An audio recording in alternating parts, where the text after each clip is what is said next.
영화입니다.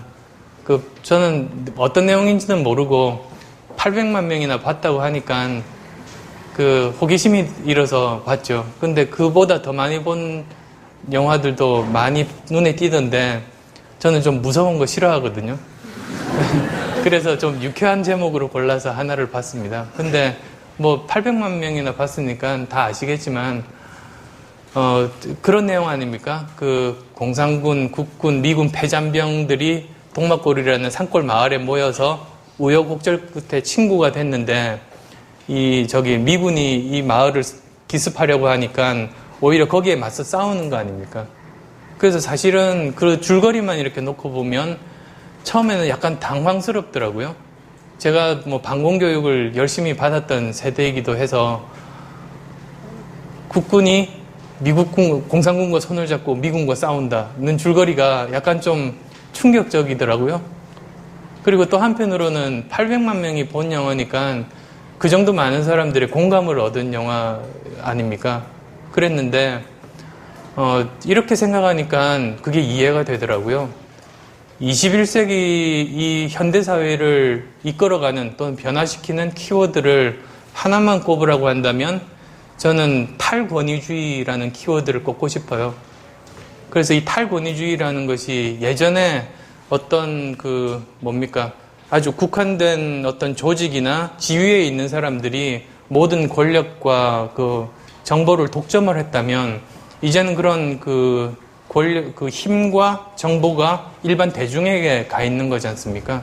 그런 것들이 어떤 한 가지 분야뿐만 아니라 정치, 경제, 사회, 문화, 심지어 기술에 이르기까지 이 현대사회를 바꾸어가는 그런 커다란 힘이란 말이죠. 기술을 예를 들면 웹 2.0, 웹 2.0라고 하는 그것 자체가 그렇습니다. 그러니까 웹 2.0이라는 그 개념 자체가 예전에는 일부 사람들이 컨텐츠, 내용들, 정보들을 독점을 하고 자기 입맛에 맞게 일반 대중에게 가공해서 보내는 게 예전 20세기 방식이었잖아요. 그런데 21세기 넘어와서는 그런 정보들과 권한들이 일반 대중에게 가 있고 그 일반 대중들이 적극적으로 참여해서 스스로 컨텐츠를 만들고 공유하는 게 웹 2.0 개념입니다. 그러니까 현대사회에서 기술 발전이라는 게 그냥 사회 흐름과 동떨어져서 가는 게 아니고요. 그것 자체도 사회 변화를 반영하고 오히려 그것들을 더 강화시키는 쪽으로 기술이 발전됩니다. 그런 기술만이 사회에서 억셉트가 되는 거고요. 그리고 그것들이 이제 더 가속화되는 거죠. 그래서 정말로 그런 맥락에서 생각하면 이제 21세기는 탈권위주의 사회고 어떤 이데올로기보다도 개인의 가치가 훨씬 더 소중한 사회니까 그런 영화의 스토리가 충분히 납득이 되고 정말 많은 사람들이 공감하는 것들이 이해가 되더라고요. 그래서 이런 시대에서 정말로 어떤 조직의 리더들도 이제 더 이상 파워라는 것이 대중에게 가 있고요. 그리고 또 리더십이라는 게 자기가 발휘하고 부여하는 게 아니라 오히려 대중들이 자기에게 리더에게 부여하는 것이 리더십이니까 그런 패러다임에 대한 이해가 필요할 것 같아요. 그래서 그런 패러다임, 예전에 그런 패러다임에서 못 벗어나는 사람들은 오히려 쇠퇴하고 퇴보하게 되고요. 그런 세상이 오지 않을까 싶습니다. 이제 세 번째로 말씀드리고 싶은 부분이 좀 상투적인 표현인데요. 긍정적인 사고방식입니다. 어떤 책을 보니까 미국에서 정말 흉악범들, 사형수들만 모아놓은 그런 감옥이 있는데 거기 인터뷰를 했대요. 그래서 거기에 있는 사람들이 도대체 어떻게 돼서 이렇게 형을 살게 됐는지를 물어봤는데 놀랍게도 95% 사람이 자기 잘못이 아니라 자기가 처해 있는 상황이나 다른 사람 때문에 억울하게 자기는 들어왔다고 생각하더래요. 그리고 또 자기 상황에 다른 사람들이 처했으면 자기와 똑같이 이런 상황이 됐을 거라고 그렇게 생각을 한다고 합니다. 그리고 진심으로 그렇게 믿고 있고요. 그러니까 누가 봐도 명백한 흉악범, 연쇄살인범인데 자기 잘못이 아니라고 생각을 한다는 거죠. 그리고 또 다른 보스턴 컨설팅의 어떤 부사장 했던 여자분이 쓴 책을 봤는데 거기에 이제 그런 이야기가 나오더라고요. 그 5살 된 딸 아이 하나와 같이 살고 있었답니다. 근데 이제 처음으로 바깥에서 초콜릿을 사가지고 왔대요. 5살 되도록 그 단 것을 한 번도 사준 적이 없는데 그래서 초콜릿을 선물로 받아서 이제 처음 먹여봤는데 당연히 처음 애가 그 단 것을 먹으면 어떻겠습니까? 쉬지 않고 먹더래요. 그래서 걱정이 돼서 그만 먹게 하고 잠자리에 들었다는데요. 새벽이 됐는데 부스럭거리는 소리가 나서 불을 켜고 이렇게 마루에 가보니 그 조그만 애가 자기 몸무게보다 더한 초콜릿을 거의 다 먹고 있더랍니다. 그러니까 이제 이 부모님이 황당해서 야단쳤대요. 그럴 수가 있냐고. 그랬더니 이제 얘가 한다는 첫 마디가 자기 동생이 있었으면 뒤집어 씌울 수 있었을 텐데 그런 이야기를 하더래요. 그러니까 그게 뭐 누구한테 배워서 했겠습니까? 사람 본성인 것 같아요. 남 탓하는 게. 그러니까 항상 이렇게 어떤 일이 잘못되면 그 다른 사람 탓이나 주위 상황 탓하는 게 커서 배운 거라기보다는 어쩌면 사람이 태어나서부터 그런 본성에 가까운 일이 아닐까 합니다. 그런 애도 그렇고요. 흉악범들, 형무소에서 사형 집행을 기다리는 사람들조차 그렇다고 하는데요. 문제는 그러면 오히려 더 자기 실수에서 배울 수 없는 것 같아요. 저 나름대로 붙였던 어떤 이론이라고 하기보다는요, 생각이 절반의 책임이라는 말이 있는데요. 어떤 뜻이냐면, 저도 이제 사회생활 하면서 대학 동창들을 이렇게 보게 되면, 세월이 흐르다 보면 잘 되는 사람도 있고 잘 안 되는 사람도 생기기 마련인데요. 잘 되는 사람들의 공통적인 특성 중에 하나가 어떤 일이 잘못되잖아요. 아무리 노력해도 일이 잘못될 수 있거든요. 정말 자기가 잘못이 하나도 없는데도 일이 잘못되는 경우도 있어요. 근데 그럴 때라고 할지라도 스스로 그 일의 잘못의 절반은 자기에게 있다고 생각하고 거기서 교훈을 얻으려고 하는 거죠. 내가 다음에 어떻게 하면 이런 불행한 결과에 자기가 빠지지 않을 수 있겠는가? 어떻게 하면 이런 실수를 반복하지 않을 수 있겠는가? 그래서 그런 나쁜 상황에 대해서 스스로 배우려고 노력하는 사람들은 설령 자기가 잘못이 없다고 할지라도 그런 상황에 빠지기까지 원인 제공은 사실은 한 셈이니까요. 그런 노력들을 통해서 점차 이런 시행착오가 줄어들게 돼요. 그렇게 되면 점점 더 사실은 잘 되는 건데요. 그게 아니라 어떤 상황이 잘못됐을 때 누구 탓이라고, 상황 탓이라고 계속 불평만 하면 그 사람은 같은 상황에 또 빠질 수 있죠. 같은 실수를 또 하게 되고요. 그렇게 되면 이게 세월이 쌓이면 점점 차이가 벌어지는 것 같아요. 그래서 절반의 책임론이라고 말씀드린 부분이 그런 어떤 일이 잘못됐을 때 주위 상황 탓하는 건 사실 저 포함해서 누구나 할 수 있지만 그런 상황이 반복되지 않기 위해서는 자기 스스로의 어떤 노력이나 마음가짐이 필요하고요. 그 중에 하나가 최소한 절반은 나에게 책임이 있다고 생각하고 어떻게 하면 이런 실수를 반복하지 않을 수 있는지 스스로 생각해보는 그런 습관, 생활 태도, 마음가짐이 필요한 것 같다는 그런 생각을 하게 됩니다. 네 번째로 말씀드리고 싶은 부분은 끊임없이 공부하는 자세, 역시 또 상투적인 표현인데요.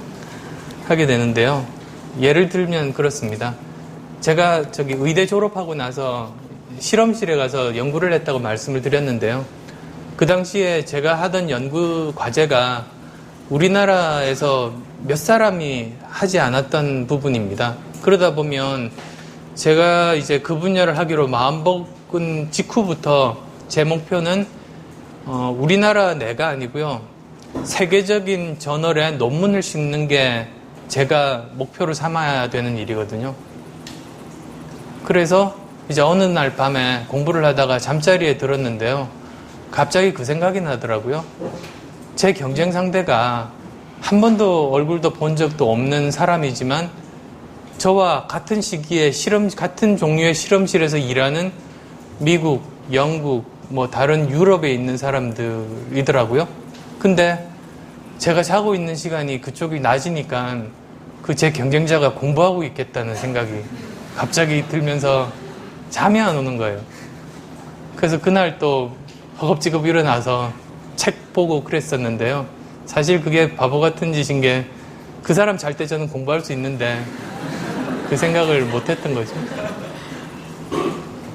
그러다가 이제 박사학위 받고 이제 군의관으로 가게 됐어요. 장교니까 사병과 달리 석 달 훈련을 받습니다. 석 달 동안 이제 저 경북 영천 삼사관학교에서 그 장교 후보생이니까 석 달 동안 이제 훈련을 받는데 훈련 받을 때는 책을 못 보게 하거든요. 책 있으면 다 압수하고요. 딴 생각하니까 석 달 동안 그래서 책 한 자, 글 한 자 안 보고 열심히 훈련 받고 나서 이제 임관을 했어요. 부대로 갔는데요. 저 같으면 이제 해군 군의관이 됐었죠. 그래서 다른 육군들 장교들보다 옷을 한 2배는 받았던 것 같아요. 그냥 전투복도 있고 그 흰 옷 있지 않습니까? 예복 같은 해군들 구두도 뭐 흰색 구두부터 해서 여러 개 받고요. 그래서 갔는데 이제 부대에 갔는데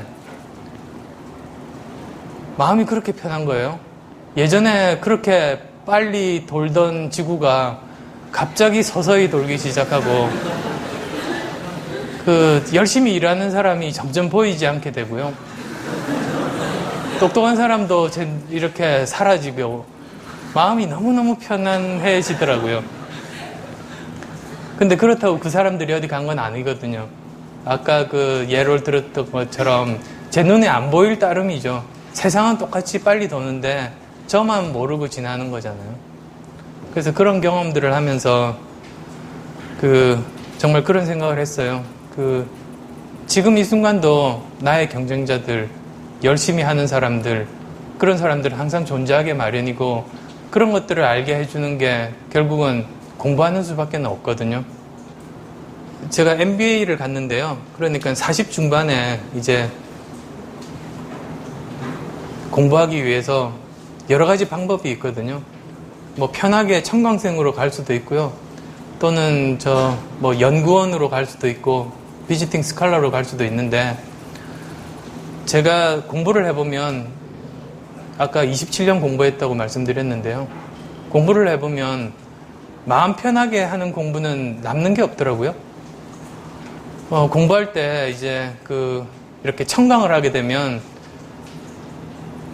마음 편하게 뒤에서 이렇게 벽에 기대서 들을 수 있잖아요. 숙제도 안 해도 되고 교수님들도 굉장히 친절하고 들을 때는 다 아는 것 같은데 뒤돌아서면 남는 게 없더라고요. 근데 또 반면에 제가 학위 과정을 해보면 교수님들이 갑자기 눈빛이 달라져서 수업 시간에도 막 시키고 숙제해야죠, 프로젝트 해야죠, 시험 쳐야죠. 고생하면 나중에 굉장히 많이 남더라고요. 그래서 제가 가진 어떤 원칙 중에 하나가 No pain, no gain입니다. 그러니까 아마 천재들은 고생 안 하고도 많은 걸 얻을 수 있지만 저는 그렇지 않다는 거 저 자신이 알거든요. 남들은 속일 수 있어도 자기는 못 속이잖아요. 그래서 공부할 때 벌써 좀 편하다고 생각하면 이제 저한테는 위험 사인이 오는 거죠. 그러면 결국 별로 남는 거 없다는 거 제가 스스로 아니까요. 그래서 학위 과정으로 갔죠. 무모하게 40 중반에 GMAT 시험 쳐서 인터뷰에서 학위 과정 들어가서요. 들어가서 2년 내내 후회하면서 그래도 다행히 이제 졸업을 하고 돌이켜보면 굉장히 많이 얻어가지고 온 것 같아요. 많이 저한테 남아있는데요. 그래서 공부하는 의미가 그런 세상에 다른 사람들이 얼마나 열심히 하고 있는지, 얼마나 빨리 발전하는지도 알게 하면서 동시에 자기 자신의 실력을 객관적으로 알 수 있게 해주는 그런 또 기능이 있는 것 같아요. 저 같으면 10년 이상 회사 경영을 해봤기 때문에 많은 부분들에 대해서 골고루 알 수 있을 거라고 내심 생각을 했었는데요. 2년 동안 MBA 해보니까 어떤 부분들은 괜찮은데 어떤 부분들은 참 부족하구나, 부끄러울 정도로.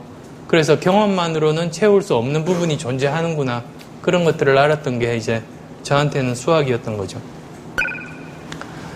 이제 마지막으로 이제 5번째로 말씀드리고 싶은 부분이 그 연관된 어떤 기사가 있어서요, 한번 읽어드리고 싶은데요.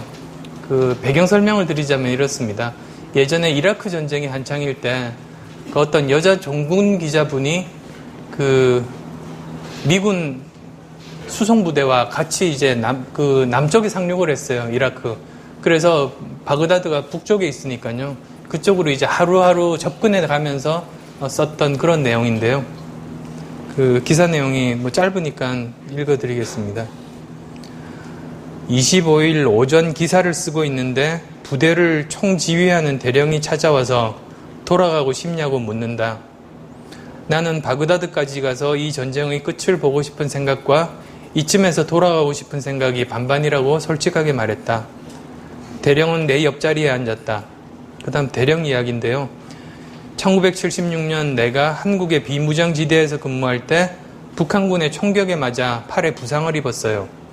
8.18 도끼만행 사건 직전입니다. 죽기 싫어서 상관에게 남쪽으로 옮겨달라고 했습니다. 그는 내게 여기서 도망치면 앞으로 어려운 일이 생길 때마다 항상 도망만 칠 것이라고 당장 나가라고 소리쳤습니다. 그 대령의 큰 눈에 눈물이 그렁그렁 맺혔다. 당신이 여기까지가 나의 한계다라고 생각해서 돌아간다면 지금 그은 그 선이 평생 당신의 한계가 될지도 모릅니다. 그렇지만 옳다고 판단하는 일을 하십시오. 도와드리겠습니다. 그의 눈에서 눈물이 주르륵 떨어졌다. 나는 막사 밖으로 나가서 다시 불어닥치기 시작한 모래 돌풍 속에서 한참 동안을 멍하니 서 있었다. 선택할 수 있어 너무 괴롭다.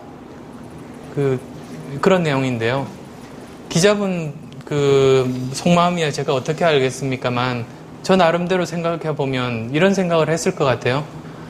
하루하루 이제 바그다드 전쟁터로 가고 있으니까 어떻게 보면 죽을 수 있는 확률이 점점 더 높아지잖아요. 사지로 이렇게 하루하루 들어가게 되는 셈인데, 만약에 어느 순간에 자기가 포기를 한다면 그것까지가 이제 자기 인생에서의 한계인 셈이죠.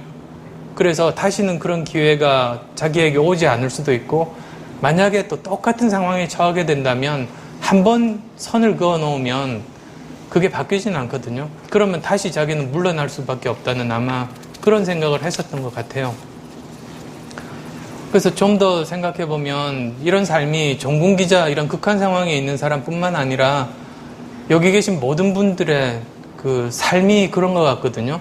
어떻게 보면 우리는 매일매일 자신의 한계를 이렇게 그어가면서 살고 있을지도 모르죠. 그래서 어떤 순간에 굉장히 힘든 순간이 오게 되면 그냥 물러서기보다는 한 번 더 생각을 해보시면 좋겠어요. 혹시 이것이 지금 굉장히 힘들고 물러설 때는 이유를 생각하면 이유는 굉장히 많거든요. 물러설 수밖에 없는 이유. 그렇지만 혹시나 이것이 내가 이 인생에 있어서 내가 넘을 수 없는 어떤 한계를 만드는 그런 순간이 아닌가. 한 번 더 그런 생각들을 하게 되면 좀 더 그 순간의 선택이 달라질 수 있지도 않을까. 그런 생각들을 해봤습니다. 제가 아까 학교 굉장히 오래 다녔다고 말씀드렸는데요. 또 한편 생각하면 제 삶이라는 게 우리나라에서 가장 비효율적으로 산 삶일 수도 있겠다는 그런 생각도 들었습니다. 왜냐하면 의대 들어가서 의사 그만둘 때까지 14년간 열심히 의학 공부를 했거든요. 그리고 잘했어요. 거기서도 20대 교수, 20대 박사도 했으니까요. 근데 그 삶이, 그 열심히 했던 그게 경영자가 되니까 하나도 쓸모가 없더라고요. 전혀 안 쓰이죠. 그리고 또 그 의학 하면서 동시에 병행했던 그 프로그래밍 쪽, 새벽 3시부터 6시까지 7년 동안 매일 그렇게 일어나서 컴퓨터 공부하고 나머지 시간은 의학 쪽을 했으니까요. 그러니까 그게 그렇게 고생을 해서 닦아놓은 그 프로그래밍 기술이 경영 판단하는 데는 전혀 또 도움이 안 되더라고요. 그러니까 만약에 어떤 사람의 효율적인 삶이라는 것을 그 전에 했던 일이나 경험들을 가능한 많은 부분들을 활용해서 다음에 어떤 일을 하고 인생을 산다면 그런 것이 효율적인 삶이라고 한다고 보면 제 인생은 완벽하게 실패작이거든요. 이렇게 비효율적으로 살 가능성이 참 희박한, 정말로 비효율적으로 산 삶 같은데요. 근데 꼭 그렇지는 않은 것 같더라고요. 어떤 부분들이 저한테 이제 덕담을 해주시는 부분이, 의대를 가지 않고 경영대나 공대를 갔으면 좀 더 빨리 이런 일들을 해서 좀 더 잘 됐을 거 아니겠냐고 덕담해 주시는 분들이 있는데, 저는 그렇게 생각하지 않거든요. 오히려 의대를 나왔기 때문에 제가 지금 여기까지 올 수 있는 것 같아요. 의대에서 쌓았던 그런 지식들은 이제 다 사라졌는데요. 오히려 그때 정말로 제게 주어진 의학 공부 열심히 하고요. 컴퓨터에 한눈 팔지 않고 열심히 했고요. 그리고 주말마다 구로동에 토요일마다 누가 시키지도 않았는데 가서 봉사활동하면서 이 사회에 대해서 제가 받은 일부라도 어떻게 돌려줄 수 있는 방법이 없을까. 제 대학생 때는 그게 굉장히 큰 고민이었으니까요. 그런 삶들, 그리고 새벽 3시에 일어나서 6시까지 7년 동안 열심히 일했던 거, 그런 것들이 남더라고요, 오히려. 그래서 그때 열심히 살았던 그런 삶의 생활 태도가 결국은 제 몸속에 스며들고 피속을 흐르고 그게 제 자체가 된 거죠. 그래서 지식은 사라지지만 삶의 태도는 변치 않는 거거든요. 그래서 삶의 태도가 지금의 저를 만든 거니까 저는 의대를 갔기 때문에 그나마 여기까지 올 수 있었다. 그렇게 생각을 하게 돼요. 그래서 열심히 산다는 것이라는 의미가 그런 어떤 효율적인 삶과는 다르다. 그게 이제 20년 동안 여러 가지 직업을 하면서 나름대로 열심히 살았던 그런 생각입니다. 안정이라는 것도 사실 마찬가지잖아요. 요즘 보면 이제 20대 학생분들이 안정을 많이 찾아서 의사, 변호사 또는 공무원 시험 이렇게 가는데요. 안정이라는 게 환상인 것 같아요, 저는. 그러니까 직접적으로 보면 의사를 해도 지금도 20% 정도는 망한다고 통계가 나와 있잖아요. 그러니까 그게 안정의 보장이 아니고요. 공무원도 이제 감축한다고 그러잖아요. 그러니까 그것도 안정된 삶은 아니거든요. 산다는 것 자체가, 생명이라는 것 자체가 안정의 반대말이에요. 생물학 시간에 보시면 세포가 살기 위해서는 바깥에 있는 영양분을 끌어들이고, 그리고 또 세포 속으로 들어오는 한국 표현으로 나트륨이라고 하죠. 소디움들을 바깥으로 퍼내고, 또 바깥에 있는 포타슘들 다 끌어 모아가지고 세포가 삶을 영위하는데요. 안정은 죽음 다음에 찾아오는 거죠. 세포가 죽고 나면, 세포막이 터지면 그동안 모아놓았던 모든 영양분들 다 빠져나가고, 포타슘 다 빠져나가고, 소디움들 들어오면서 죽는 거거든요. 삶이라는 거, 생명이라는 거, 이런 인생이라는 게 그것 자체가 안정의 반대말이에요, 기본적으로. 그래서 세상의 안정적인 삶이란 환상이고요. 오히려 자기가 인생의 주인이 된 입장에서 스스로 개척하는 것이 오히려 더 자기가 정말 원하는 일을 할 수 있을 것 같아요.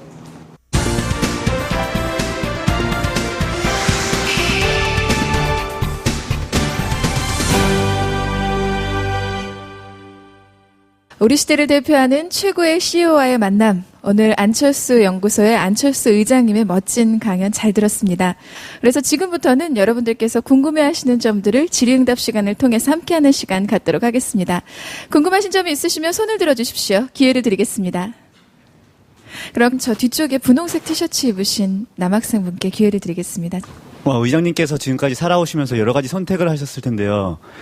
이때까지 했던 선택 중에서 가장 의장님이 생각하셔서 제일 잘했다는 선택이랑 가장 후회하거나 가장 바보같이 생각했던 그런 선택 그 두 가지가 무엇인지 궁금하거든요. 직업 바꿀 때마다 후회를 많이 했어요. CEO를 처음 하고 나서 너무 힘들더라고요.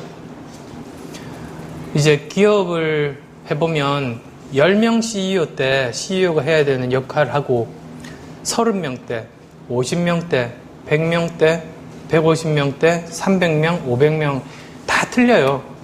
어떻게 틀리냐면 예를 들면 10명 CEO 때는 그 CEO가 해야 되는 역할은 핸즈온 매니저예요.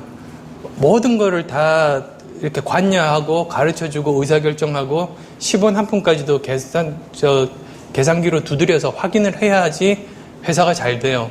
그런 건데요. 근데 30명 CEO 때는 그때부터 권한 위임이 시작되는 거거든요.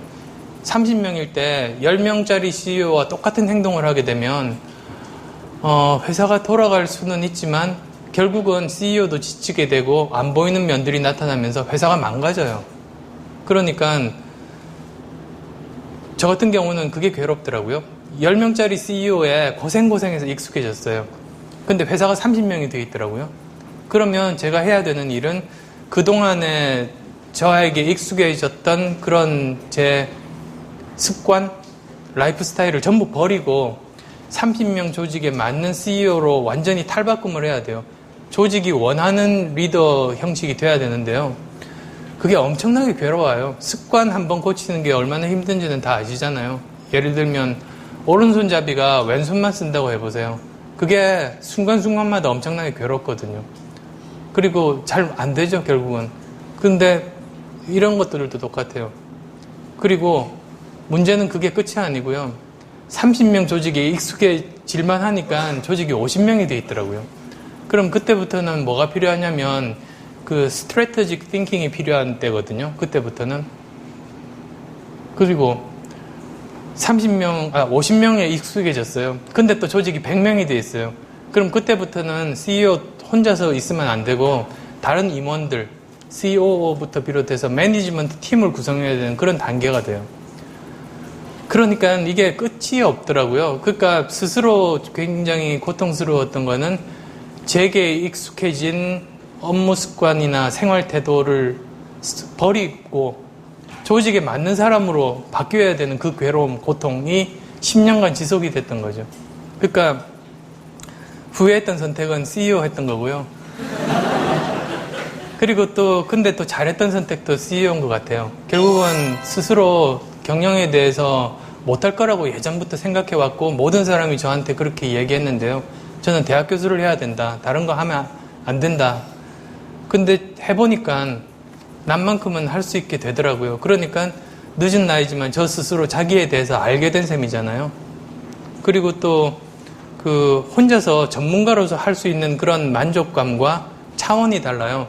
어떤 조직으로서 여러 사람들이 모여서 커다란 일을 함께 이루어가는 걸 한번 해보면 그것만큼 의미 있는 일이 없어요.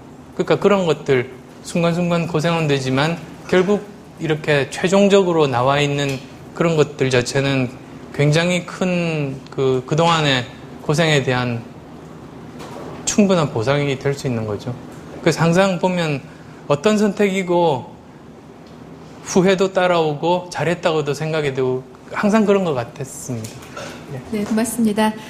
그럼 이번에는 앞쪽에 계신 남학생분께 기회를 드리겠습니다.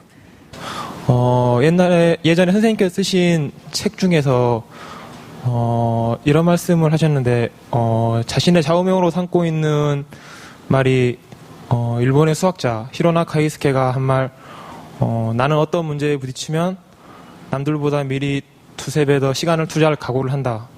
그것이야말로 평범한 두뇌를 지닌 내가 할 수 있는 유일한 방법이다 라고 말씀하셨습니다. 지금도 이 좌우명을 아직도 좌우명으로 쓰고 계시는지 궁금하고요. 그렇지 않다면은 새로운 좌우명이 따로 생겼다면 그건 무엇인지 알고 싶고, 그리고 마지막으로 정말로 본인의 두뇌가 평범한 두뇌라고 생각하십니까?